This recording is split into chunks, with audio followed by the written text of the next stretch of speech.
Endzone View, we coming through. Endzone View, we coming through. Endzone View, we coming through.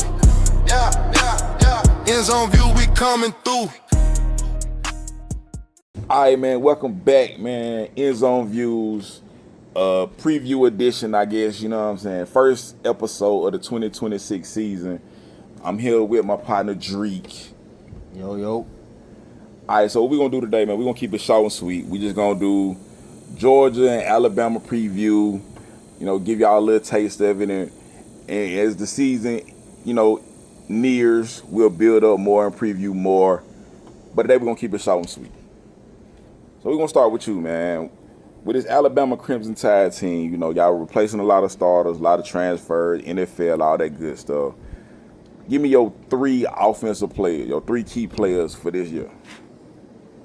My three key players, of course, the first one gonna be the quarterback.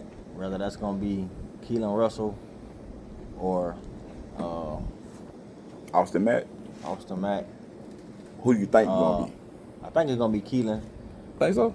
Only because he posed more of a threat running, and being that how that offensive line looked last year, you're gonna need a quarterback back there who can move around for real when that line break down, kind of sort of like how Miro used to do, all that ripping and running. He really ain't had no choice because his line was trash too. So we don't got no Miro this year. Nobody on that team. Well, I ain't gonna say that, but at quarterback, nobody on that team can move the way he used to move. But Keelan Russell gonna give us the best chance at that. So that's the first position. My second guy, I'm gonna have to say Ryan Williams. Do we get the true freshman version of him? Do we get the sophomore version of him? That's gonna be one of the deciding factors on how efficient our offense is. And I would say my next offensive guy would be probably Caleb Edwards, tight end. Yeah, I can see this. Yeah, I can see the tight end being a factor, especially with a new quarterback, a lot of new offensive line pieces. You need that security blanket, But Ryan Williams, though, I don't know, man. Ryan Williams is so Dr. Jekyll, Mr. Hyde. Like, the highs be so high, but the lows is so low. Yeah. So if he could just be consistent, he gonna be a problem. Because when he got the ball in his hands, he is a problem. But his problem is catching the ball. And as a receiver, that's not a good problem to have. Nah, not at all. So, yeah. Hopefully he can tighten up and get that together. Shit, he better. That's a fact. He a junior this year, so if he have a season like he did last year, that draft start going all the way down. Yeah, what they say in the NFL, it's a contract year. It's make or break. You either got to have it or not. For me is, of course, Gunnar Stockton. He returning after a year starting. Will he improve upon, the season that he had last year? He didn't play bad, but it's definitely a lot of room for improvement, mainly with his confidence. Because if you see it, don't hesitate and make the throw. You know what I mean? Like, trust yourself in them decisions. Another player, the returning, is Drew Bobo, the center. And a lot of people don't think that the center is important. If you go look at Georgia against Georgia Tech, when Drew Bobo didn't start that game, it was a problem. You feel what I'm saying? It was a problem. So, yeah, with him back to help solidify the offensive line, we're going to have a brand new starter at guard, probably going to have a new starter at tackle with Juan Gaston, even though he did get playing time. You need that senior leadership up there to keep that unit together. You know what I'm saying? And furthermore, my third person is Zaki Helton, the true freshman out of Carrollton, probably going to get that start at that right guard spot next to Drew Bobo. Now, I'm hearing good things in camp. I don't know.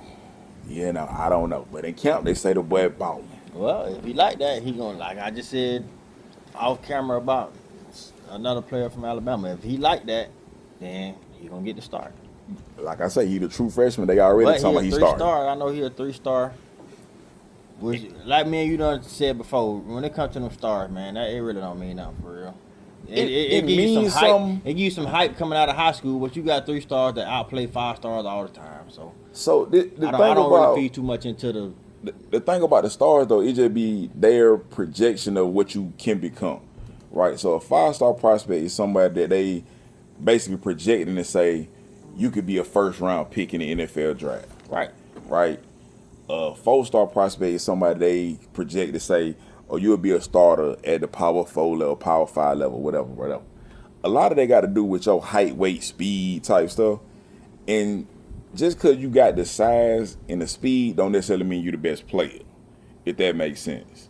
Right. So somebody like Zaki Hilton went under the radar. Like the man, he was sick at the end of his junior year or at the end of his sophomore year, lost like 100 pounds. Yeah. Like you know what I mean? He was dealing with some things his last couple years of high school. He just now getting back to 300 pounds. He was down to like 210 at one point in time. You know what I mean? So that play a lot into it. But if you watch the championship game, the state championship game, Carrollton versus Buford, but the best player on the field might have been Zaki Hilton or Tyree Green, another Georgia commit, a 3-star at that, and he gonna be playing safety or corner this year. Zaki Hilton looked like the best defensive lineman I've ever seen in high school. So he gonna be playing safety, like starting for y'all. I don't think he's gonna start, but I for sure think he's gonna be in the rotation at some point. Oh, at some point. As a true freshman. I mean, he might get some playing time. I definitely think he'll get some burn. But anyway, defense. Who you got? Defense. Or you want me to go first? It don't matter. All right, I'll go first. All right, we got Elijah Griffith, the big defensive tackle in the middle. We need him to go and take another step. He impressed me as a freshman. Okay, now you done had a whole off season in the the weight room and all that good stuff. They already talking about he the strongest in the room, which is crazy. But can you take another, Can you take another step in that development and be like Jalen Carter? Like that's who they compare him to. That's who number he got. He kind of looked like him. He moved like him. Can you be as disruptive as a Jalen Carter, Devontae Wyatt was? Because that's what Georgia been missing on their defensive line. Behind that, Chris Cole at linebacker. Chris Cole looks like Alec Ogletree, Quay Walker. Like he don't look like a Jalen Walker. He tall, lanky, and can do everything. He the best edge rusher on the team, and he might be your best middle linebacker as well. And this year he finally gonna get a start in the middle next to Raylan Wilson. And of course KJ Bolden at safety. Come on, man. Third year. He basically a 3-year starter. This his contract year? I mean, it is, but not in the same way, you know what I'm saying, as Ryan Williams. Like, he don't have the highs and lows. Yeah, I remember KJ Bolden. We was trying to get him too. Everybody was. Like, he was the number 1 safety out of high school, coming out of school. And what I think he got a chance to do is basically do the same thing Malachi Starks and Caleb Downs did, and put on a season where you in the conversation for the number 1 safety, the number 1 DB type. Yeah. You know what I mean? Like, as of right now, I think Todd McShay is projecting him as the number 1 safety off the board in the draft. And that's a great projection, but is you going to play up to that hype, though? You know what I mean? You were making flash plays last year, but can you make even more play? Can you be even more of a playmaker for your defense? And at the same time, get everybody in line, you know what I mean? Because you the oldest in the room now. You know what I mean? You the vet on the team now. You had to grow up fast in college football. But yeah, that's my 3, man. Who you got? My 3, man, on defense, I'm going to say the first one is going to be QB Reese. He's a sophomore. He didn't get a lot of playing time last year. He got some. But they've been talking real good about him in camp. So I want to see what he's going to look like out there. My second one is Caleb Woodson. That's another linebacker, but he a senior, and I hadn't seen much of him. And for him to be a senior and me not know who he is, that means I gotta keep my eyes on him.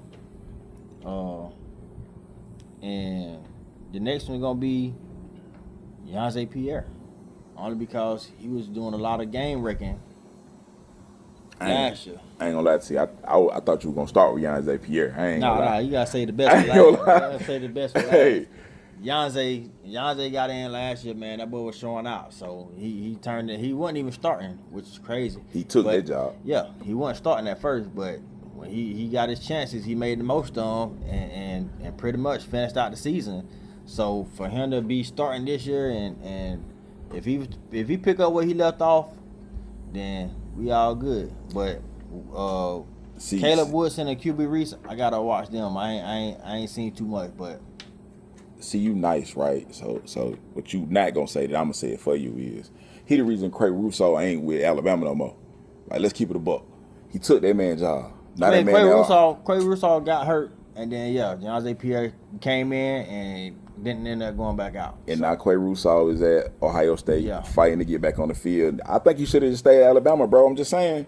I mean, he could have, and if I he feel like would he have shoulda been just instead stayed. of Caleb Woodson playing, then it would have been him. You know, Russo. But hey, money I talks. mean, You know what I mean? Money yeah. talks, man. and as far as the back end of our defense, I ain't got nobody I'm keeping on back there. Them boys solid. All them boys, we got our whole back end of the defense returning, so I ain't worried about that. I think it's gonna be a no-fly zone defense this year.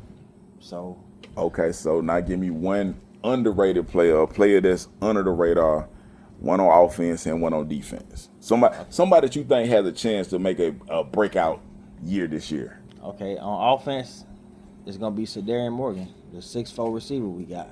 That boy look nice. He looked nice. That boy look in nice. the spring game, they've been talking good about him in camp. So Darren Morgan, he a true freshman, but I think he's gonna get significant playing time, especially if Ryan Williams don't step up.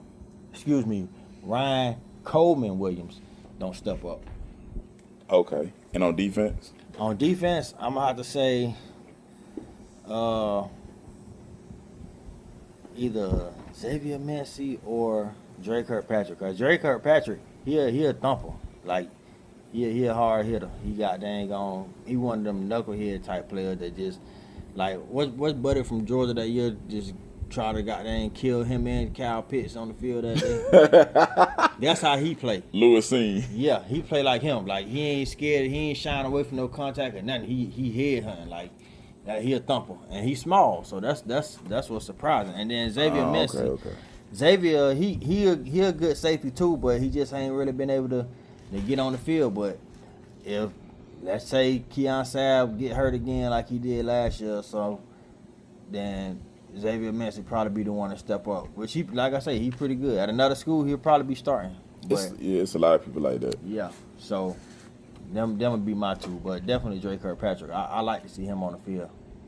All right, for me, on offense, I'm gonna say the entire wide receiver room at Georgia, because you don't know really who is who. You know what I mean? You're gonna have basically 3 new starters. The only one I wouldn't consider like new is London Humphrey, because London Humphrey been getting playing time the last 2 years. Yeah. London been holding it down for y'all. But I wouldn't say He's about like another lad. No, I ain't saying no, he as good as no, Lad. no, I ain't no, saying he as no, good as Lad, but no. he's about like another one. He's nothing like Lad McConkey. He's more like Michael Bennett. You remember Michael Bennett? Yeah, I remember Michael Bennett. He like Michael Bennett. Michael You know Bennett what was a tight end though. I mean? No, he wasn't. Michael Bennett was a receiver. Michael Bennett was a receiver. And he wasn't even that big for you to be calling him no tight end. That's disrespectful. I thought Michael Bennett was a tight end, but he could have been a receiver. The difference is though, Michael Bennett ain't run 10-6 and 100. I don't think. I don't think Michael Bennett was London Humphrey fast. And London Humphrey's 6'3". Humphrey be moving. I You know what I mean? like old Humphrey. He really gets slept on, but you know he can play.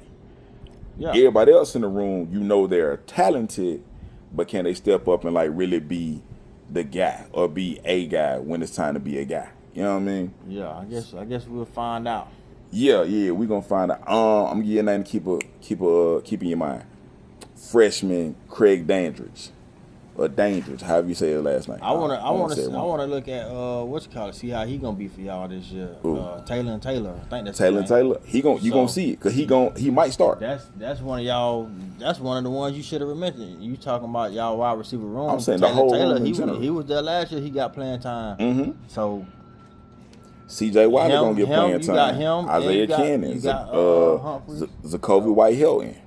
All them dudes gonna get playing time. But the one that ain't many people talking about is Craig Dangerous because he a freshman.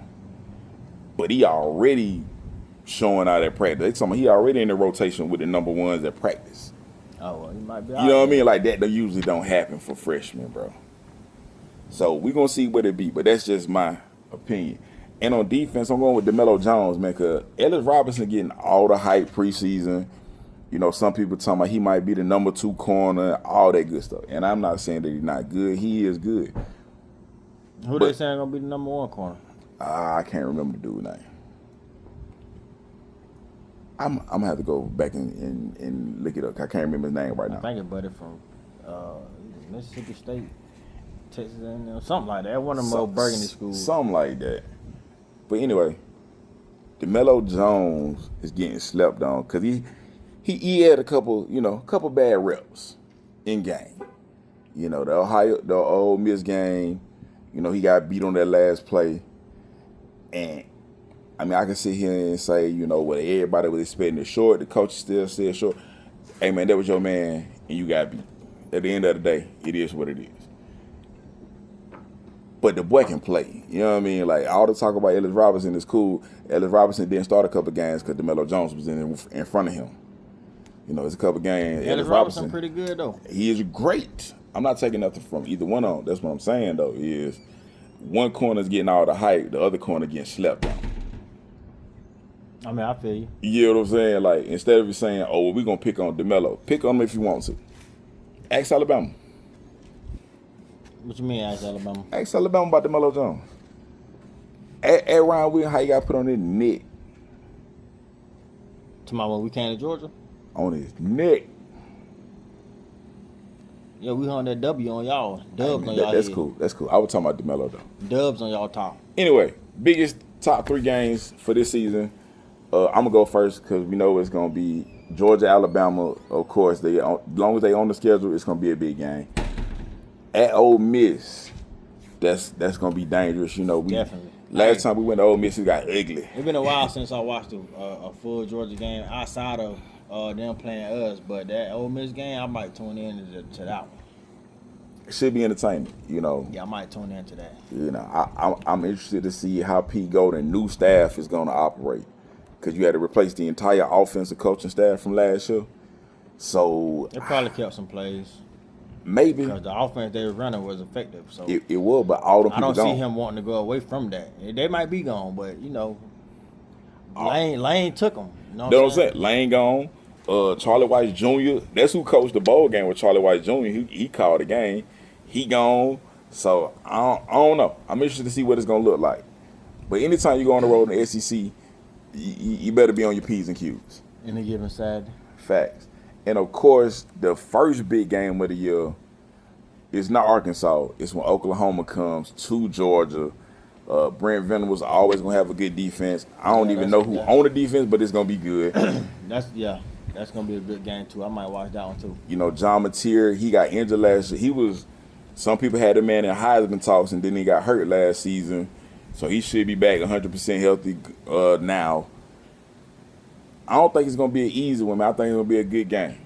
Yeah, I think so, too. That's if I ain't mistaken, man, you had a little wager on that one. Yeah, we put a dub on it. I got Georgia.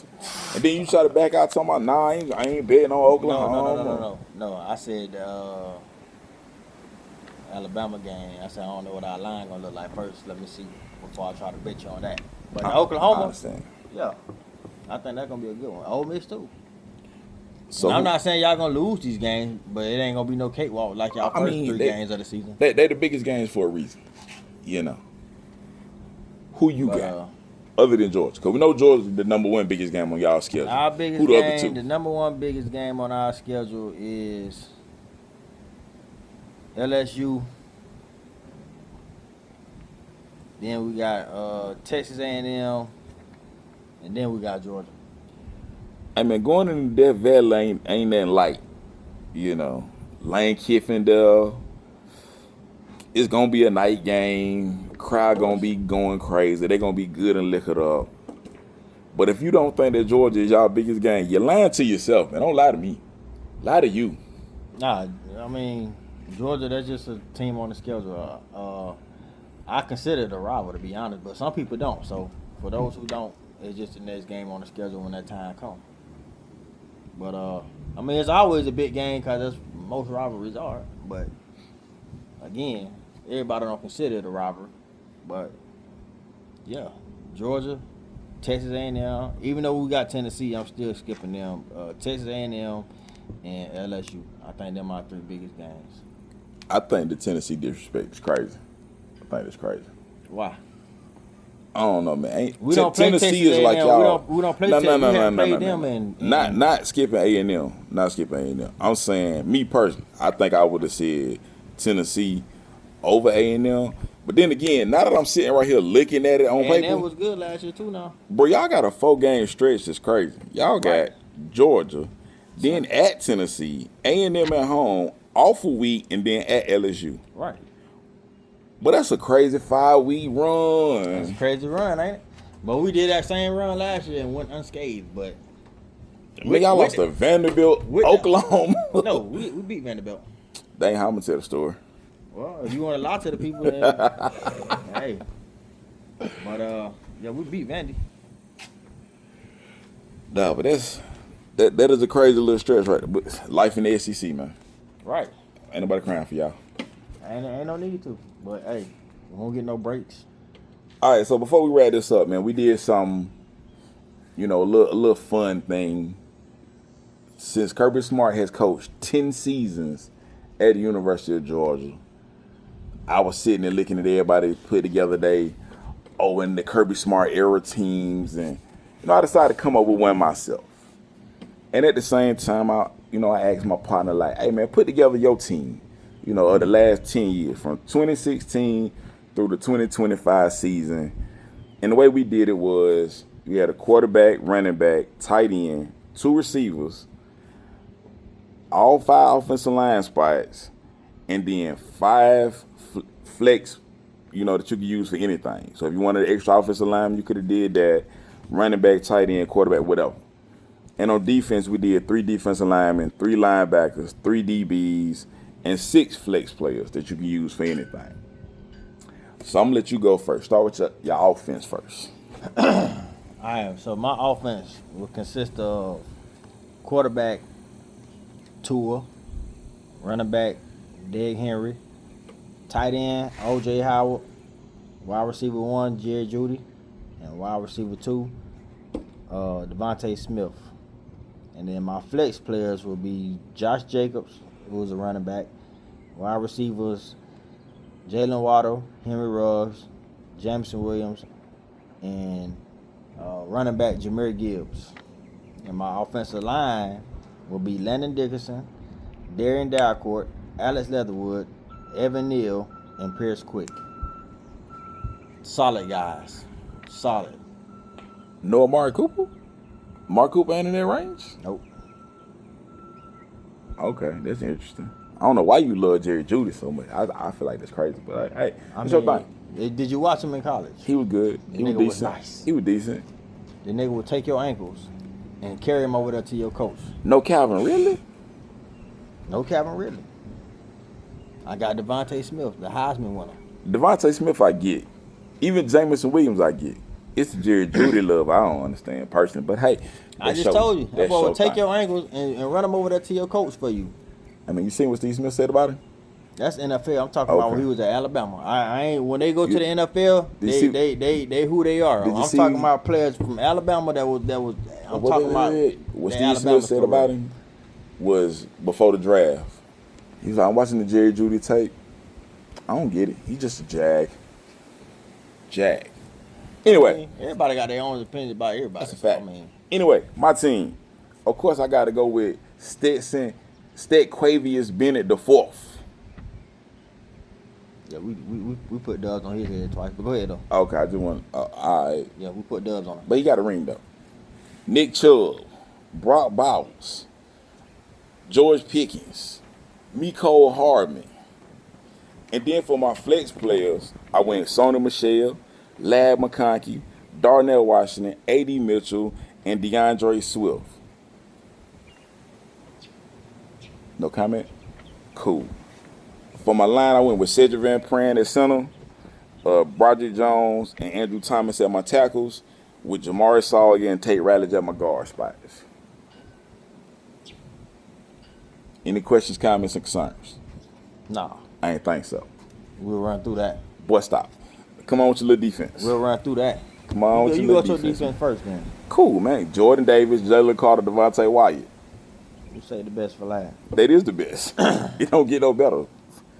3 first-round picks that all play together, it don't get no better. Put dubs on them boys' head. Go ahead. Linebackers, Butkus Award-winning Roquan Smith, Butkus Award-winning Kobe Dean, Butkus Award-winning Jalen Walker. Yeah, that defense would be butt. Kiss. Put dubs on them boys' head. You know what I'm saying? Everybody he's naming, and he's saying it with such enthusiasm, like they just untouchable. But we put dubs on them boys' head. So I don't hear none of that. I don't fear none of that. But go ahead though with your little lineup. Got the ring though. Anyway, DB, DeAndre Walker, Tyson Campbell, Javon Bullard, and my flex players was Tyler Clark, Davin Bellamy, Lorenzo Carter, Kamari Lassiter, Nolan Smith, and Malachi Starks. Okay. Yeah, man, we shutting everything down. Don't nobody want to see that. Nobody. Nobody want to see that? Nobody. All right. It's a dream team, bro. It's an all-star squad, bro. Okay. So the real squad here, my defense, we got my defensive lineman, Jonathan Allen, Quentin Williams, that boy a monster, and Deron Payne, another monster. Respectable.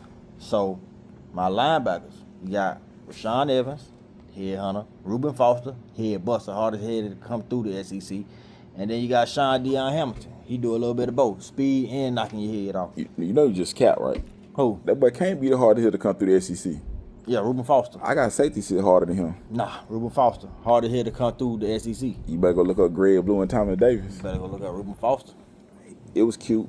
You might get a headache just watching his highlights. It was cute. It was cute for a year. My DBs, Mingle Fitzpatrick, Marlon Humphrey, and Ronnie Harrison. All them boys locking it down. So my flex players was Eddie Jackson, Will Anderson, Anthony Averett, Pat Surtain, Brian Branch, and Malachi Moore. Even little Brian Branch, he probably 6'1". I'm gonna be real with you. Head hunter. You know what's funny? What? Brian Branch is probably my favorite out of all of them you just said. And then you just mentioned it, man. I was like, hey, bro, I like the way he played, bro. That boy, he could have been a dog. He was a dog. That boy could have been a dog, He was boy. a dog on the Alabama defense. You know who he played like? Javon Bullard. He a head hunter. Them boy do not care, bro. They is trying to take your head off. And it's, what I like about him is him and Malachi both. The size don't scare them. Them boys ain't scared. They don't care how big you is, how small you is, how round you is. Them boys coming dead to you. They gonna bring it straight to your front door like DoorDash. Yeah, man. Alabama ain't had many safeties like that. You know, Georgia keep them. It's what we do. Yeah, we had a lot of them like that. No, they didn't. But it's what we do. We've been doing it so long that we known for doing it. Even people you don't know, like Jermaine Phillips, I know him. Sean Jones, Trash. Trey Battle. Trash. See what I'm saying? You don't know none of them people. We had Jordan Battle. Rashawn Jones. You don't know him. You don't know about Sean Williams or Bakari Rambo. You know about Bakari Rambo. That was one of the best safeties to come through Georgia. He was a knucklehead, but he was one of the best safeties. The hardest hitter wasn't Bakari Rambo. It was Sean Williams. I ain't never said he was the hardest hitter. I just said he was a knucklehead. Like he was one of them. He was just a knucklehead player. He was one of them players that in practice, the coach gonna stay fussing at him because he stayed doing some dumb stuff. But when it's game time, that boy showing out. That's just how he was. We went to school with a lot of people like that. That boy went on knucklehead like that. Boy was a knucklehead, man. Nah. Like can't get right. Get your ass over You there. stupid. No, that's Reuben Foster. That's who can't get right. Reuben Foster. That's who can't get right. That's why his college career went the way it did. That's why his NFL career went the way it did. Reuben Foster was a menace. Reuben Foster was a hard hitter for sure. He was. You know what he wasn't? A great football player. What he wasn't. He wasn't. I would say what he wasn't was disciplined. Which means you can't be a great football player. Listen, especially at linebacker. I'm saying he wasn't disciplined to keep himself out of trouble. But on the field, he was like that. He wasn't disciplined enough. That's all. Go watch him play. Like not as highlights. So you want to watch highlights.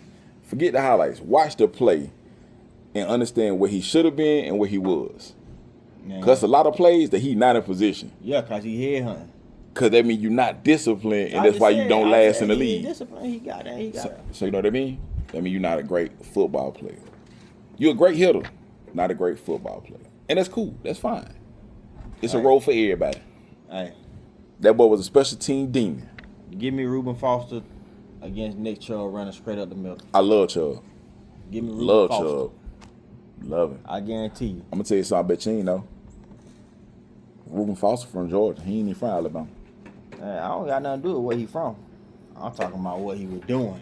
Out there busting heads in Georgia. Hey, real talk though, Reuben Foster was probably one of the first people that like let me know, oh, y'all getting paid for real in high school.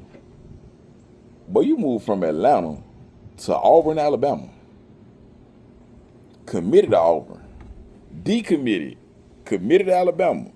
Decommitted. Committed back to Auburn. Went and got a big Auburn tattoo. And still went to Alabama.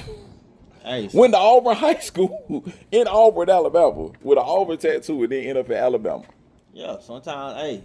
Boy, that money crazy. Some people want to, ain't no money, he just wanted to play for Nick Saban. Ain't no money. He wanted to play for the best coach to ever do this shit. So your family just up and moved from the Atlanta area to Auburn, Alabama, and you saying ain't no money. Buford wasn't like that back then, so he I don't think it was Buford. Buford always been like that. Buford been like that before us. Speaking of Buford, I was just watching that game earlier when they played against the Tennessee team. It was a pretty good game today. Well, it wasn't today, but I was watching the highlights on YouTube today. It was a pretty good game. At first time they was looking a little shaky. I was like, shit, Buford might not be like that this year, but no, them boys turned up. Who won? I never watched the full game, so I don't even know. It was just a scrimmage. So the team for Tennessee that they played, if I'm not mistaken, Red Raiders. They got the running back that's going to Tennessee. The boy David. I don't remember his last name. David something Georges. He's number 25, like but he tall. He looked like he could be a receiver. But I think he only like 6'1" though. I don't know. I ain't gonna act like I just know his profile. Yeah. But if I'm not mistaken, that's the team that they played. And that team that they play out of Tennessee, they like the IMG of Tennessee, allegedly. You know, I can believe that because they was down here playing Buford, so they got to be one of those football schools. One of them football academies that, part-time school. Buford, they stadium, them boys got a nice high school stadium. The difference is, though, Buford, a public school. Is it? Yeah. Oh. Well, it could be. It's crazy, ain't it? Yeah. But it's definitely a football school. But see, that's what I was trying to explain. It's a side note. So I kind of had a back and forth with a dude on TikTok because he was being disrespectful toward Buford and Carrollton, Valdosta, all them talking about, oh, they don't play nobody outside the state of Georgia. And it's like, bro, when you play the schools in the state of Georgia, there's no reason to go outside the state of Georgia. Why I got to go play Marta Day? Marta Day need help. I don't need the help. Yeah. I got all the competition in the world. And these are regular public high schools. Carrollton High School is in Carrollton, Georgia. Valdosta High School is in Valdosta, Georgia. Lowndes County is Lowndes County, Georgia. You feel what I'm saying? Like, this ain't a Marta Day, which is a private school that they recruit these players to come in, give you scholarships and stuff just to come play sports here. Or IMG that bring people in from all around the world in the country just to play sports here. St. Francis in Maryland do the same thing, just like an Oak Hill in basketball. That ain't what this is. These are regular high schools. Like, I can respect Texas. Duncanville is Duncanville, Texas. Yeah. You know what I'm saying? DeSoto is a real school in Texas. Like, come on now, it ain't the same. You out there in California talking about, oh, y'all need to get a national schedule. No, you need to find better competition. You need to quit sending these kids to these football academies and then saying, oh, the high school competition ain't this, it ain't that. Why would it be? You taking all the players away from their local school and put them in these private schools, basically, these football academies, and then wonder why, 5 years after they leave the NFL, they ain't got no money. They ain't never went to school. They ain't learned nothing. Yeah. You know what I'm saying? They've been professional since they were 13. So when you take that away, now what you got? Nothing. That's true. But, it is what it is. That's just my opinion. You know what I mean? High school sports are better when it's a community thing, when you get a community involved in it.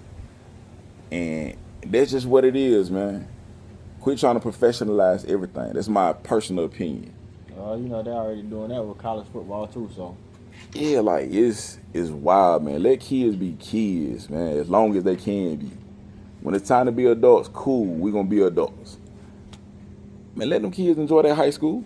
Yeah, I wish I would have got dang on enjoyed mine a little bit more. Shoot, I was rushing to be an adult, and I wish I was a kid again. Still, You feel what I'm saying? Only worries was getting up to go to school and if I'm gonna be able to get a ride to the game tonight, type shit like that. Man, and at the same time, man, let kids play multiple sports. It make you better at your main one. You know, if you're a football player, play basketball. I promise you it'll make your feet work better. I promise. Run track. Running track ain't never hurt nobody. That's for that help you out with football and basketball, running track. I'm talking about free. And if you're a basketball player, play football.